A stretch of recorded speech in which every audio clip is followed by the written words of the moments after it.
property for black and brown folks, or just middle class or lower middle class populations, it was extremely hard. And people worked their tails off. Our folks worked their, so if for nothing else, to honor that work from our parents and our grandparents to get the house. I've been speaking about this for about probably 8, 9 years now, telling people to get the house, because the reality is we didn't come up with the privilege of inheriting things, right? So I know for me, my family ain't really never owned nothing, so I really never had a conversation about passing things down. But is it extremely important the conversation have to take place? Because why would you want to pay $2,500 for rent when you can be paying a mortgage for $1,900? It just, I mean, it just doesn't make sense. It just doesn't make sense.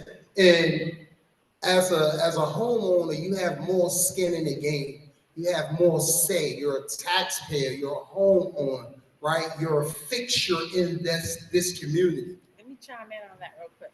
More on the numbers too. My grandfather, most of the people in this room, if you own property in Jersey City, they probably got it for $50,000, $25,000. What are our homes going for right now? $700,000. There's no way you can make that come up investing in anything nowhere else. But stick with your family, talk to your family. So that's really what our program is. Come in. You having disputes, you don't know where else to go, come in. We're gonna help you make a better decision. Keep that asset. There's nowhere else you could go from $50,000 to $750,000 in one generation, besides a place like Jersey City. And that's a beautiful thing. Yeah. And like I said, a lot of people just don't know. I've been seeing people lose houses left and right for next to nothing, $50,000, $75,000. And I'm just like, I'm growing gray hair watching this stuff transpire. I know one young lady I was helping out, and then she just called me like 2 weeks ago and said, Gilmore, we lost the house. I was like, well, why you ain't, when I first came to you and told you that you guys, it was in trouble, it was something with like, because they're notorious for, this is what ultimately what really happens is grandma's house. Grandma passes the house to the kids. That's the first mistake. Grandma, don't pass the house to the kids, pass the house to the responsible kids, right? Because for whatever reason in our community, we think that's grandma's house and there's no expenses associated with that house. So they have these things called liens, and you get liens for not paying your taxes, not paying your water bills, not they even give you liens for if you don't maintenance the property and the city got to come and do it, they put a lien on your property for that. So a lot of that is happening, and because a lot of us are not actually residing at the dwelling, it's like you almost don't care about it. It's not readily available. It's not right in your face. And we're losing a lot of properties because of that. The water lien is like notorious. My family had a water lien on their property, and I was just perplexed as to why would they keep the water on that long after no one had paid for it anyway. Just cut the water off. And God forbid if you have a property and it's abandoned that no one's occupying and you have a water main break. Well, nobody is going to know because no one's in the dwelling. But you're going to be responsible for paying that bill. So that's a lot of what's been going on. So the young lady said they just lost it. They gave her mother, I think, like $30-some thousand and 15 days to move and put her in a hotel for another 2 weeks. And the stress that the young lady is going to have to go through, she's older in age. That's why it's important for responsible children and grandchildren to embark on that journey. It's well worth it. I assure you that it's going to be well worth it. Like Naima said, nowhere else on earth, I don't know any profession in which you can have that much equity that rapidly. I really don't. And even if you don't have money, the property is an asset. Learn how to utilize the asset. There's something called refinances. There's something called home equity loans. Get with your family members, the ones that want to talk, handle the paperwork, seek to find people who are in the now to help you out and get it done. Because these LLCs, these corporate, I'm telling you, they left and right, and it is they're getting it for pennies on a dollar. And that's another thing. And I was telling one of my friends, I said, just pay the lien, whatever it is. I don't even care how much it is. Find a way to pay it. Oh, the house, you should see I don't want to see the house. I don't want to see the inside of the house. I know the value of the land. There's value in the land, the grass, the rocks, the soil, the debris. There's value in that, right? So that is something that's very near and dear to my heart as we try to help as many residents from Jersey City be allowed to stay in Jersey City. Now, if you choose to move or if you choose to sell, all I'm saying is get the fair market value and sell when you want to sell versus being pushed out and having your family wealth extracted from you. So with that being said, next up we have Mr. Alvin Pettit from the Bethune Center, who's going to come up here and share what they have going on at the Bethune Center.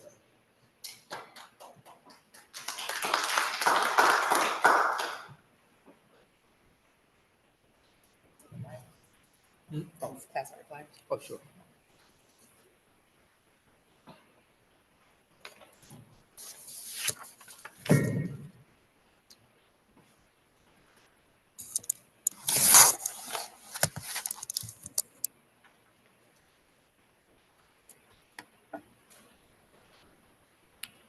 First, I'd like to thank Councilman Gilmore and Erica for inviting me here to speak tonight, and thank you for all of you that came out. With all the important topics we were talking about, home ownership and public safety is on the list, I have another important topic to discuss tonight, and that's comic books. Yeah. And I'm going to tell you why it's important. I mean, I'm partially joking, but I'm also very serious about it, and I'm going to explain to you why.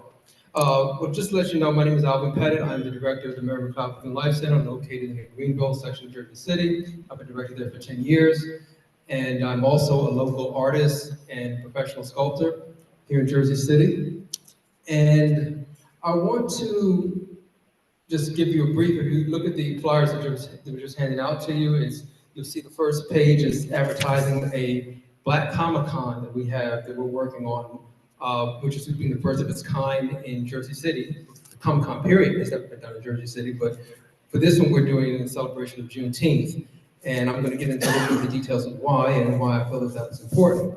But also, if you turn the page behind, you can see some of the other programming that we have going on at Mary McLaughlin Center. For the last 10 years, we've been doing sponsored programming by the city, which is free to the community, and these classes and these programs entail everything from art classes to, we got a lot of activities that seniors like to take, that young people like to take, and fitness and wellness, yoga, you name it, we have it there. And it's all free to the community, so we really encourage people to come out and support it so we can keep the classes going and build it. And we've built up a lot over the years. So basically, just to give a brief, not to go on too long, but the upcoming event that we have, which is for celebration, it's not going to be on Juneteenth, the week after Juneteenth, still in celebration of Juneteenth, is the Black Comic-Con Convention. And I just want to give a little bit as to why that this is important. It may not seem it at first, but it's important to inspire not just young people, but people in mid-career, even people older that may want to do things as hobbies. It's important to inspire people to imagine. And it's important to inspire people to kind of imagine themselves just out of their immediate community, the immediate neighborhood, immediate problems. And what I mean by that is growing up as a child in the 70s and 80s, I would, as an artist, a young artist coming up, I would go to these comic book conventions. They were like little basement events then. It wouldn't be much like they are now, like you see at the Javits Center and San Diego Comic-Con. They're huge, massive draws now. But back then, there were these little things that you'd see in little basements or hotels or something. And it was just always so inspiring for me to learn how to draw from these comics, whether it be X-Men, Batman, Thor, Superman, Avengers, whatever. And it was inspired my artwork and inspired me to become an artist and whatnot. And I feel it's very important to bring certain things into the community that inspires people to want to take on professions that they may feel that has not always been presented to them, and they may not always felt for them. Like I said, growing up in the 70s and 80s, as much as I love comic books and movies and Star Trek and Star Wars, very seldom did I see us represented in these movies. Did I see us represented in these films? Did I see us represented in these books or novels? If you look at certain movies, I mean, there was two black folks in space. There was Lando Calrissian in Star Wars and Lieutenant Uhura in Star Trek. So what we're trying to do here is inspire those that are up and coming creators to bring their voice to pop culture and think beyond just, when we look at most of our movies growing up, even from the 70s to the 90s, they're either about street issues or neighborhood community issues or even love stories or whatever, but it's nothing where we were inspired to dream bigger than that or look at the stars. So that's what we're trying to do here at the Bethune Center for this event, and we want to basically advertise, well, not advertise the word I'm looking for, but also just bring people in to show them how to do it as a profession. We're going to have professional speakers there that are that work in the industry, that are also people of color, so they can tell younger people or aspiring creators on how to get into the fields, whether it's science fiction writing, whether it's film, whether it's illustration, whether it's horror or whatever, genres that we've never really been historically exposed to. We're going to have professional speakers there telling people how to get into these fields, and they can actually see it in real time. So I think it's very important. I think there's a whole lot of room for a lot of creativity with something like this. I mean, when you look at even certain mythologies, like we grew up on things like, I grew up seeing Dungeons and Dragons, Lord of the Rings, Knights of the Camelot and stuff. They were all great stories. I love them, but they also were all created by whites and non-African or people of color, and basically based on European mythologies. There's a whole genre of African mythologies that's never been touched on, that have never been explored, and we're encouraging these up-and-coming creators to just tap into a whole other continent that's been ignored for all these years when it comes to science fiction, when it comes to writing and producing movies, and let's bring this to part of the American pop culture. So that's what Comic-Con is about. It's more than, especially when you talk about what we're doing here, Black Comic-Con, and why I feel it's important to bring something like this to the Jersey City community for the month of Juneteenth. And we hope to get a lot of support. We hope this can grow, even if it's mediocre support at this time. We're sure we'll do it next year and make it even bigger. And the more you do it, and the more we put it out there, and the more that you all can come and help support it, and bring your kids, or we're also having prize competitions for costume. I don't know if you've ever been in these things before, but people come, they take it seriously. They come dressed as their favorite superheroes. We're going to be giving away cash prizes for the best costumes coming out, so make it more interactive. So tell your kids, tell your teenagers, tell your parents, tell your grandparents. You know, like I said, it's for everybody. There's no age group on there, but we ask, if you come in, just come prepared to be creative in some sort of way, or prepared to absorb creativity. And that's what we try to do at the Bethune Center. That's been our goal for the last 10 years, not just to be a community center, but also to be a cultural center, to be an interactive center for the community, to be a wellness center for the community, because health is important just as much as art is, just as much as being a community meeting space, and all that. We've come together to try to make us a multi-use center. And basically, that's what I wanted to discuss. If there's any questions, also, Ms. Terry, right? Based on your speech, I would like to talk to you later on, because what you're doing is so important as far as just home ownership. I see, where the Bethune Center sits is historically in Jersey City, Black and brown community, and I see that being lost on a daily, every day. So, the center's open to you if you ever want to bring your message there, because up there we can use it more than any place as well as any other place in Jersey City. So please, let's talk later. Any questions or anything about upcoming Comic-Con or Bethune Center, or anything you want to discuss about? If not, I will wrap it up and turn the floor back over to Councilman, and hope to see you all on the 29th. Thank you, Alvin. We appreciate it. So any thing I need to do, reach out to Alvin as it relates to activities at the Bethune Center. I think the Bethune Center is one of our hidden gems, and in my opinion, I think it's underutilized. I think we should be doing more. So make sure you reach out to Alvin if you want to do any type of workshops or things of that nature. Please go, and also please try to come to the events because they do put on a lot of. Alvin, do you guys have a website for? Well, we're Do you have a- currently, since we're all part of Cultural Affairs. Okay. Cultural Affairs website. So- But the best way to keep up with the current news is to follow us on Facebook and Instagram. Okay, so yeah, follow them on all social media platforms as it relates to the events that's taking place over there. Next, we will move into everything Ward F promotions with Miss Erica Walker, Chief of Staff. Okay, Erica. That's touchscreen? Oh, that's not ours. I thought we had somebody. Wish that was ours. We need to invest in them.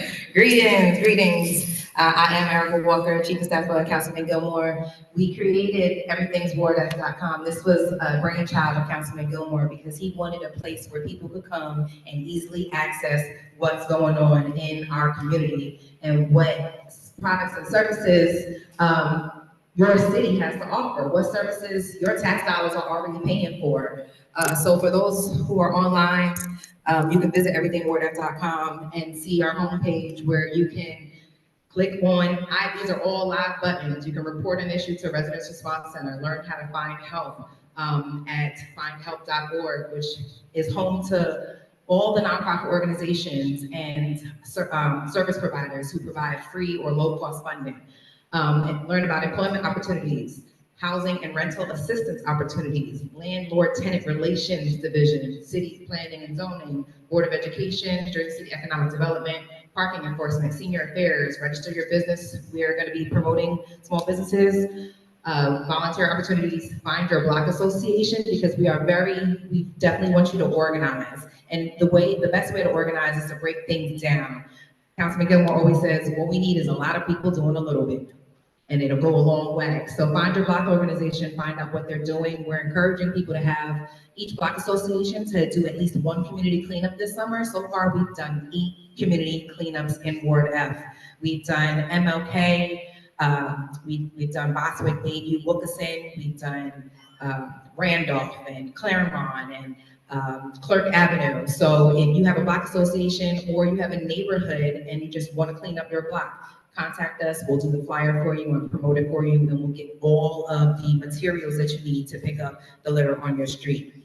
I do want to bring your attention to the little staple packet that we gave out today. We just decided to staple it and give it out to you because there's so much good information in here, and we wanted to make sure you see it. These are the type of events that you'll see in our newsletter. We always let you know what's going on throughout the week. So of course the summer is coming up. So we have attention parent and guardians. Here is the free summer meals schedule of locations. And then the second page is the Unity Walk happening this Saturday. They're walking, and then if you don't want to walk or if you can't walk, you can just meet them at Lincoln Park for the finale. And then the Captain's South District meeting is taking place on June 11th. Narcan training is taking place on June 13th. A health and wellness fair taking place on June 14th. Raised bed workshops. If you've ever been interested in growing a garden in your backyard, you could start with just one plant and grow. I ended up starting with 3 plants one summer. I grew peppers, tomatoes, and kale. And I didn't think I could do it, but I did it. And I was eating from my garden, and it was beautiful. So imagine if you grew peppers and kale, and your neighbor grew corn, and that neighbor grew onions. And at the end of the season, we can do like they did back in the day and trade our extras and have a whole meal from our community's garden. So please attend the raised bed workshop, learn how to start gardening. It really is simple, especially if you just have a starter plant. You just have to water it. It really is that simple. So that's taking place on June 22nd. We have the African Cultural Arts Juneteenth Family Festival on June 22nd. Opioid Awareness Series brought to you by the Community Treasures and the Recreation Department, Saturday, June 22nd as well. And then the Juneteenth celebration on June 15th.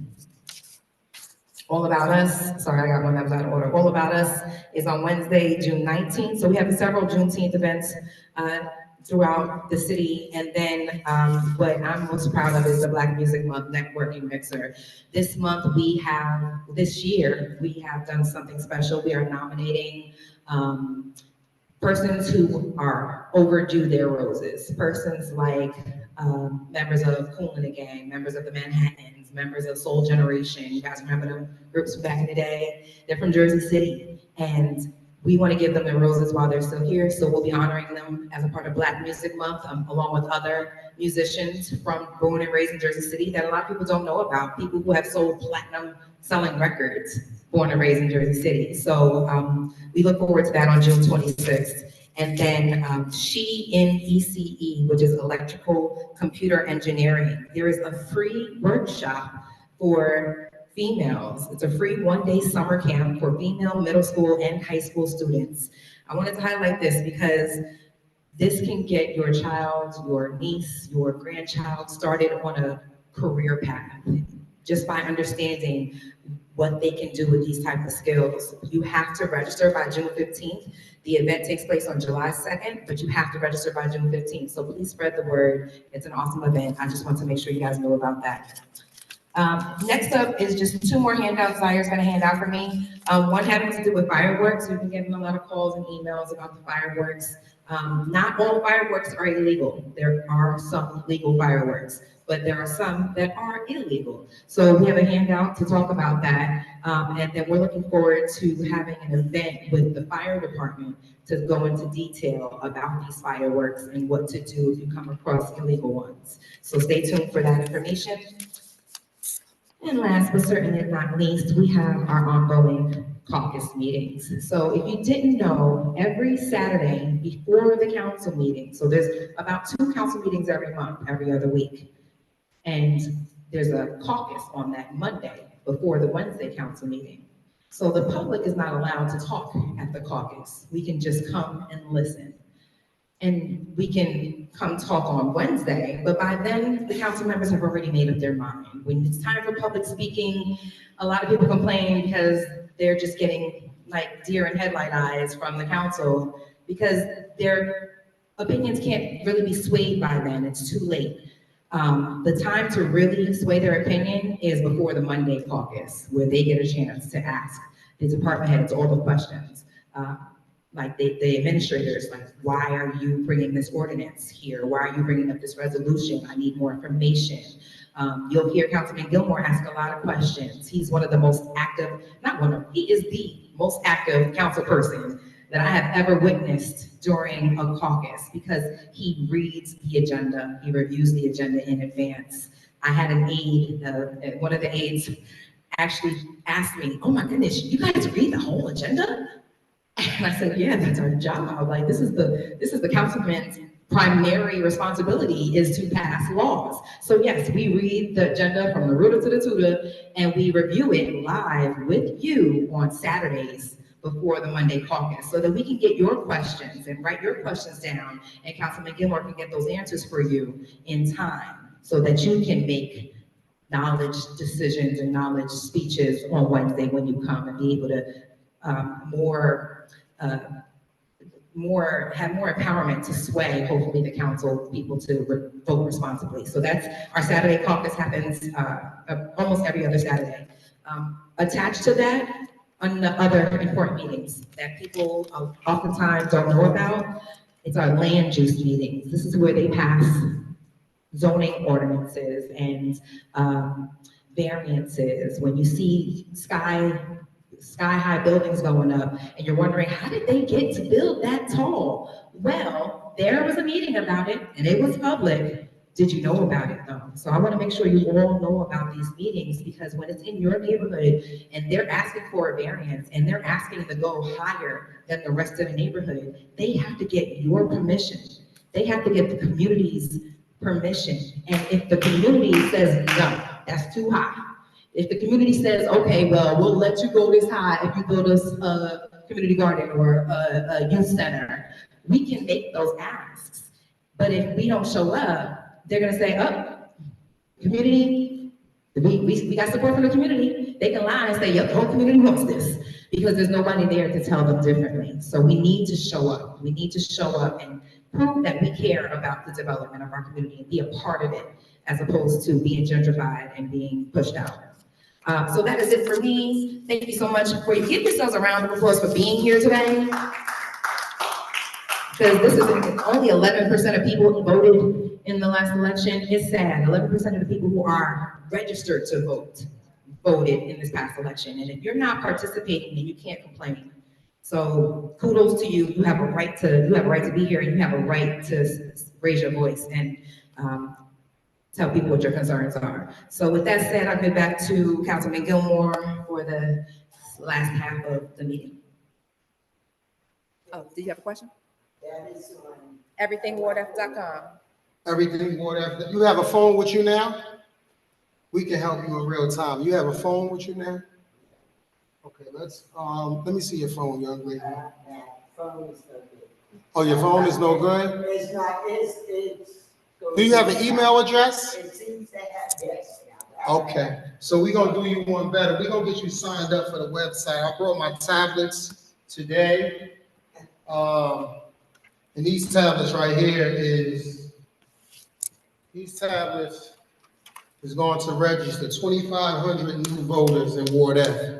That's why we purchased these tablets, because we want to make sure our voices are going to be heard. Yes. How many high-rise buildings, how many units in there do regular residents actually get? And who can afford to live in? Good, that's a good question. So, this is something that I've been really studying diligently. And I've come to the conclusion that they've been selling the people fool's gold.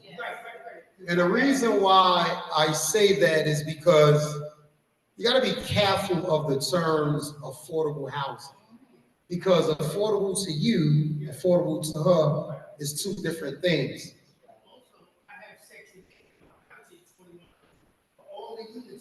Yeah, you ain't eligible for nothing. Yeah, so that's why I'm looking to sponsor something where we bring affordable housing office inside. Because what happens is, first, it's a bunch of moving pieces. I'll try to get through this as concisely as possible. When you're talking about affordability, you're talking about different AMIs, i.e. 50, 60, 70, 80, 120. AMI is just abbreviation for area median income, right?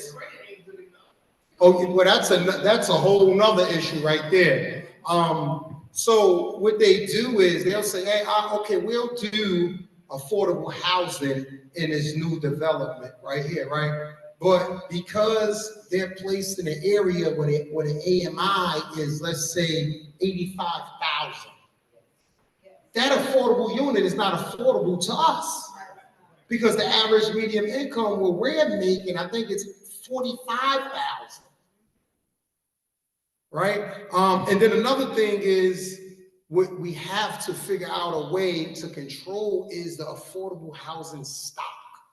Because a developer could say, hey, I'll oblige to do 15% affordable, and they'll just have all the people in their network occupy the 15% of the building that's affordable. See, the thing with affordability is, because of the funding for certain projects, you can't say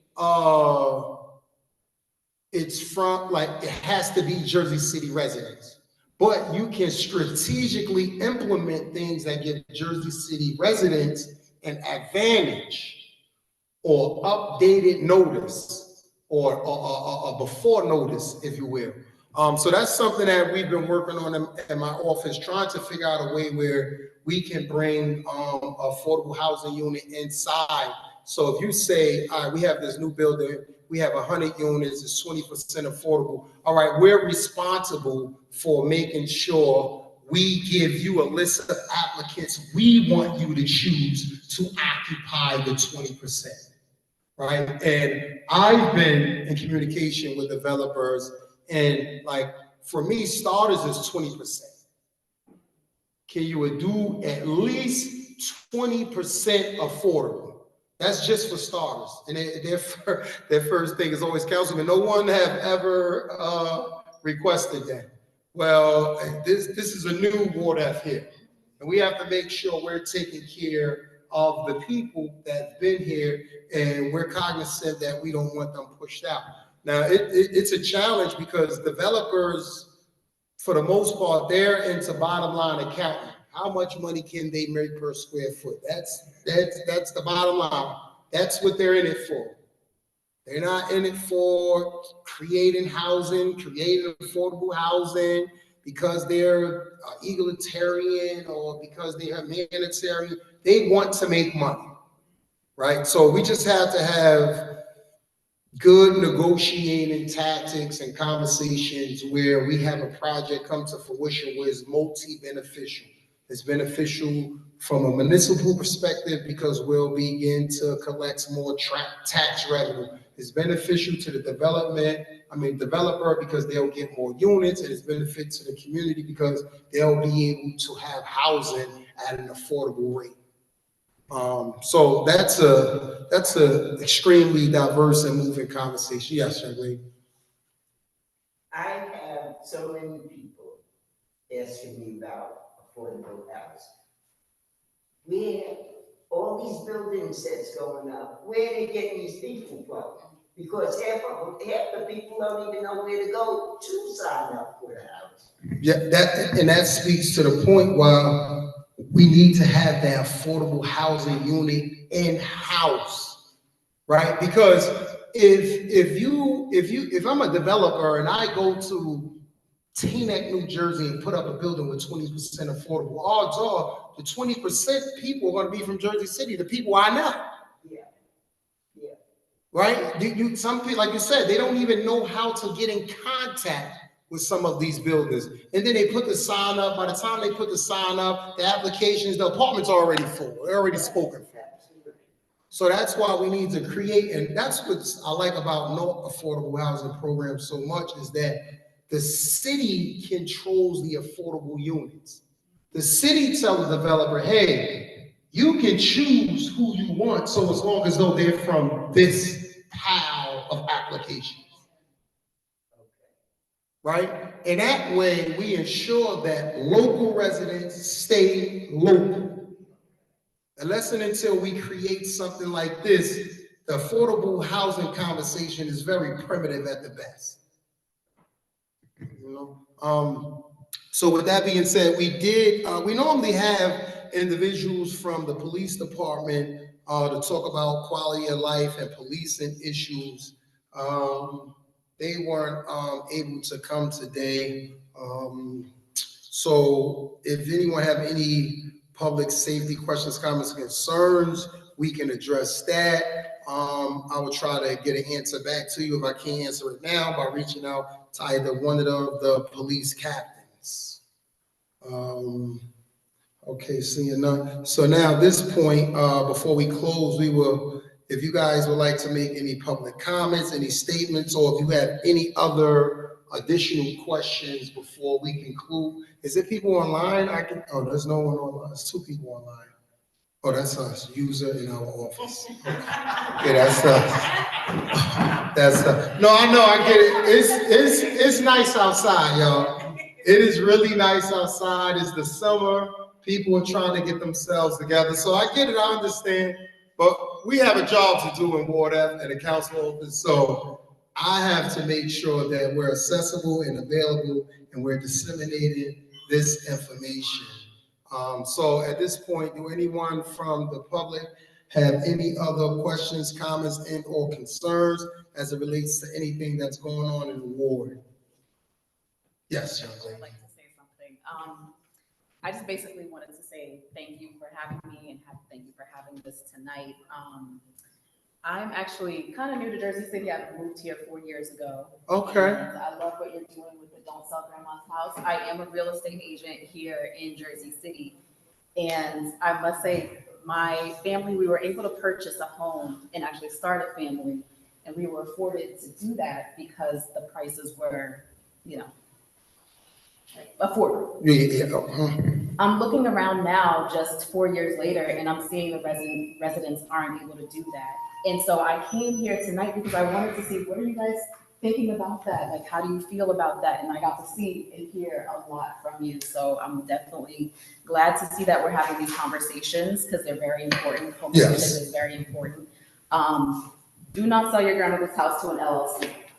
Yes, If you could add that piece. Yes, yes, LLC. yes. I actually have a number of buyers and a number of renters that want to buy a home and they can't because it's so expensive. And I would say, with the program that you have, I love that. Utilize these resources definitely. But if you feel like you do need to sell, please sell it to someone who has a dream of being a homeowner.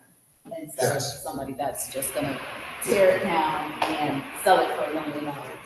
Because what's happening is, on my block, I live on Wilkinson, there's a couple of houses that are being built and they are gonna be. Oh, you between Ocean and MLK? Yes. Oh, you moved on Wilkinson? Yes. And you say you're a realtor? Yes. And you moved 4 years ago? Listen. You need to give God the glory, young lady. We gonna give. Let me just tell you, I'm a little nervous, but I was gonna start this by saying God is good. Yeah, all the time. I found you, actually last night, I found you on Instagram and saw that this meeting was tonight, and I definitely wanted to come and see what everybody was saying, but you're absolutely right. We live on Wilkinson, and I've heard from people who have lived there for 20, 30 years, and I've heard from people who just moved there, and the differences that are happening right now on Wilkinson. There's houses that are being built, and they're gonna be going for $1 million. Yes. We bought our house for half of that. I'm talking with women in, hi. I'm talking with people who want to buy a house and they're in tears because they don't think they're going to be able to do that. And I would love that. Homeownership is so important to me that I would love that opportunity for people. I do work with lenders that have the down payment assistance programs.